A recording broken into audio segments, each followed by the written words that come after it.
Fala pessoal, tudo bem com vocês? Sejam bem-vindos a mais uma aula do curso de ArchiCAD 23. Eu sou o David William, arquiteto e professor aqui na Corale Cursos.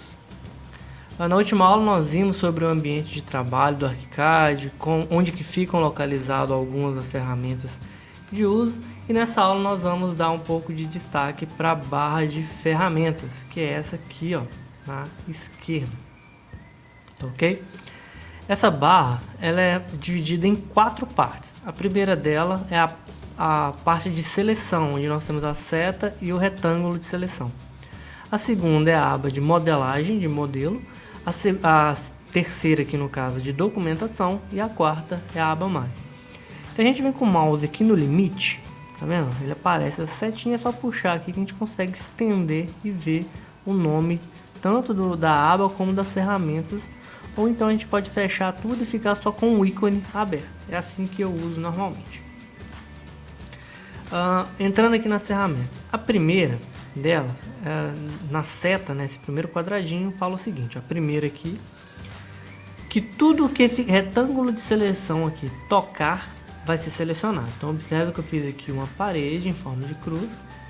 Eu vou só fazer agora o retângulo de seleção com a seta habilitada. Tá vendo? Só o fato dele estar tocando, independente do lado que a gente usar, ele seleciona. Na segunda, fala o seguinte: só o que tiver dentro do retângulo de seleção. Então, por exemplo, eu vou pôr só do meio dentro, essa vertical dentro, ó. Só ela foi selecionada. E agora só horizontal. Se eu fizer com as duas, seleciona as duas. Se eu fizer com nenhuma das duas é selecionada. E serve para os dois lados, tá? Tanto da esquerda para a direita, como da direita para a esquerda, funciona da mesma forma. Nessa última, ela já altera, onde nós temos da esquerda para a direita esse segundo método e da direita para a esquerda o primeiro método. Então, ó, a gente faz isso, pode ver que não seleciona nada, ó. Só que se a gente pegar ela toda, ou seja, entrou dentro do retângulo, isso da esquerda para a direita é selecionado. Da direita para a esquerda já funciona como a primeira, só o fato de estar tocando já é suficiente para selecionar. Tá ok, ó? A diferença, ó. Tá bom? Isso aqui é para mudar o tipo que o nosso retângulo de seleção com a seta vai ser feito. O primeiro aqui é o modelo mais dinâmico, né? O que eles chamam de modelo geométrico, né? Que é diz o nome poligonal, é isso. A segunda é o retângulo, que basicamente é o que a gente estava utilizando antes. E a terceira é o retângulo rodado ou rotacionado, onde escolhe um eixo de rotação e depois estende o nosso retângulo, tá? Eixo de rotação, estende o retângulo. Esse imã, ele é uma ferramenta de captura. Deixa eu desenhar aqui uma laje só aqui, só para vocês entenderem. Se o imã estiver habilitado, igual está aqui, na hora que eu clico na laje, ela é selecionada. Se o imã estiver desabilitado, na hora que eu clico na laje, ó, ele não pega ela, ele só vai pegar nos pontos. Que esses são os pontinhos pretinhos aqui. Toda ferramenta, né, todo elemento tem esses pontinhos.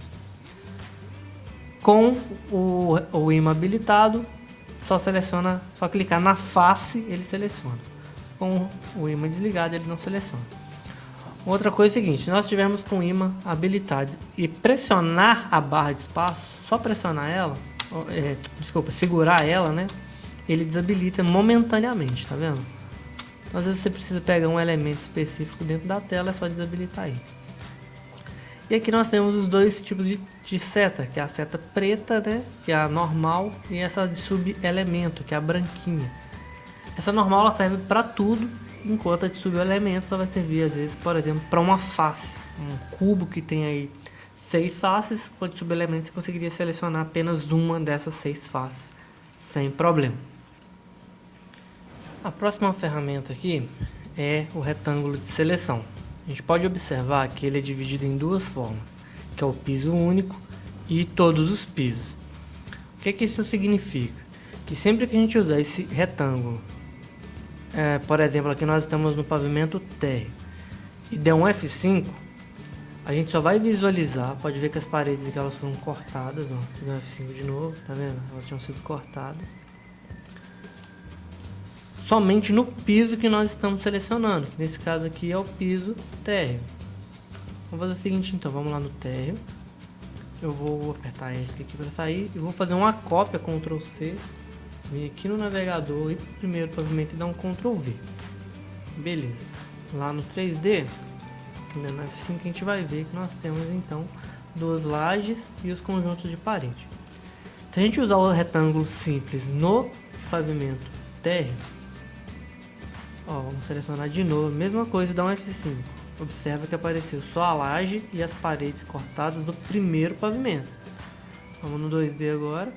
Selecionar agora essa ferramenta na mesma área, só que com a ferramenta de todos os pisos e dá um F5. Observe que agora ele selecionou as duas lajes e todas as paredes referentes a esse piso, ok?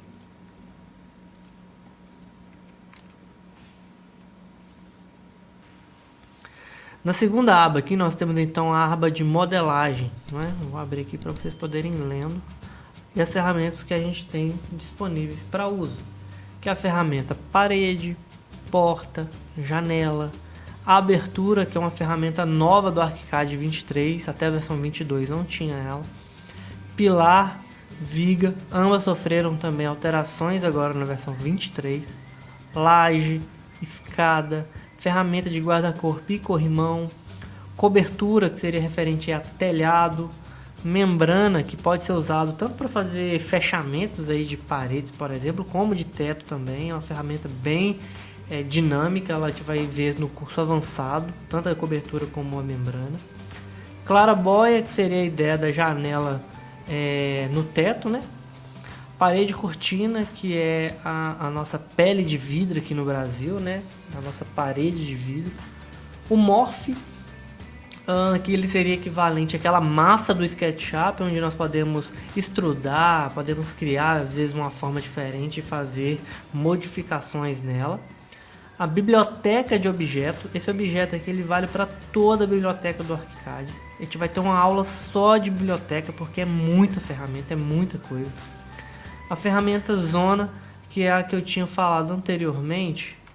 Deixa eu terminar de fechar essa parede aqui. Acho que precisa não. A ferramenta zona, vamos usar isso aqui, que é para poder fazer aquela de quadro de área. Ele está aqui falando que esse ambiente tem 7,05 metros quadrados. Tá? Basicamente é isso. E a ferramenta malha, que é para desenhar terreno, né, para modelagem de terrenos. Não necessariamente só terreno, mas um deles. É porque ela trabalha com pontos. Ela cria um grid, né, no caso a gente trabalha com os pontos, como se fosse a caixa de areia do SketchUp. Na aba documentação nós temos aqui cota, no caso são cotas lineares, né? Cota de nível, texto, ferramenta rótulo, que seria a mesma função do líder, né, do lead do AutoCAD. Trama, que seriam achuras. Só aqui, jogar ela para cima porque ela está escondida por baixo. Passa para frente, tá vendo? Ela são tramas. Essa trama ela é 2D, esse tipo de representação não aparece em 3D, a gente pode ver aqui na nossa laje que ele não aparece, só em 2D. Na verdade, todas as ferramentas aqui da aba documentação só aparecem em 2D, tá? Então nós temos aqui linha, arco ou círculo, polyline, né, polilinha. Essa aqui é para inserção de desenho, a gente vai ver isso também numa aula aí para frente. Ferramenta de corte, de elevação de interior. A folha de trabalho também é muito utilizada. Ela, na verdade, ela anda ligada aqui, né? Ela é vinculada ao desenho. Ferramenta de detalhe e a ferramenta de alterações. Na aba mais, nós temos os elementos de grelha, que é para poder fazer referenciação de estrutura. Fim de parede, que é só para mudar esse acabamento aqui. É uma ferramenta complementar, uma subferramenta da parede. A janela de canto, que às vezes para fazer uma janela assim em forma de L, por exemplo, usando as ferramentas normais, não conseguiríamos ter uma junção perfeita aqui com essa ferramenta que a gente tem. A ferramenta lâmpada, que diz respeito tanto à lâmpada no seu estado físico, né, a luminária em si, o objeto lâmpada, como a luz que a lâmpada emite. A gente consegue configurar por aqui, isso aqui no caso para renderização.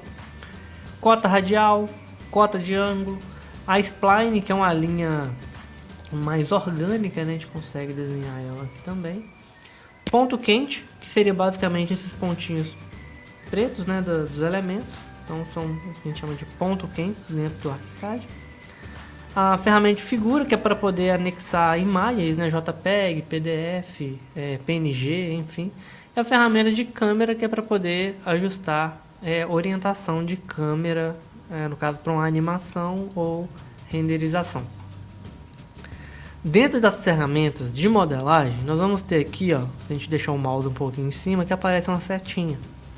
Se a gente clicar nessa setinha, nós vamos ter acesso à barra de favoritos. Esses favoritos, eles são os favoritos padrão do ArchiCAD 23, porém você pode anexar novos objetos aqui dentro. Às vezes tem um modelo de parede que você usa com frequência, você pode colocar ele dentro dos favoritos e utilizar em projetos futuros também. Isso serve para parede, para laje, porta, janela, para todos os objetos aqui de modelagem, né? E alguns também de documentação, a gente vai ter essa opção também. Outra coisa que a gente vale lembrar antes de terminar nossa aula, deixa eu estender esse ponto aqui. Por exemplo, se eu vou com o mouse aqui em cima, observa que aparece essa caixa azul falando que é de um elemento parede, a estrutura e as demais informações dela. Se eu coloco o mouse aqui no meio das duas, observe que ele já está selecionando a outra parede. Mas e se eu quiser selecionar essa parede através desse ponto? Às vezes é uma necessidade minha. É só apertar a tecla Tab, que são aquelas duas setinhas que ficam em cima do Caps Lock e embaixo da aspas, que a gente faz a alteração entre todos os elementos, tá vendo? As duas paredes e também no caso lá embaixo com a laje, tá? Aqui se nós clicarmos a gente pega a parede, mas se nós usarmos o Tab a gente consegue selecionar a laje. Então é isso, pessoal. Eu aguardo vocês aí para a próxima aula e até mais.